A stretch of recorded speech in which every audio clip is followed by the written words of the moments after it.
Lagi viral teh talua yang melimpah-limpah. Mari kita cobain. Tapi tahukah teman manfaat dari teh talua? Minuman teh talua mempunyai beberapa manfaat atau khasiat untuk tubuh. Dikutip dari Wikipedia, manfaat yang pertama yaitu dapat menambah tenaga. Nah, untuk orang-orang pekerja, teh talua sangat cocok karena minuman ini tidak mengandung bahan pengawet.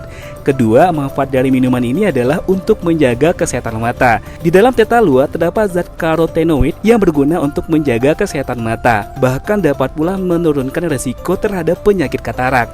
Nah, manfaat berikutnya adalah yakni meningkatkan stamina tubuh serta berguna sebagai pengganti makanan. Karena di dalam teh talua sudah mengandung kalori yang berguna bagi tubuh. Manfaat terakhir yaitu teh talua dapat memenuhi kebutuhan vitamin tubuh. Hal ini lantaran kuning telur yang terdapat dalam teh talua mengandung vitamin A, D, E, dan K. Nah, untuk teh talua ini rasanya enak banget. Walaupun melimpah-limpah, tapi manisnya pas banget dan gak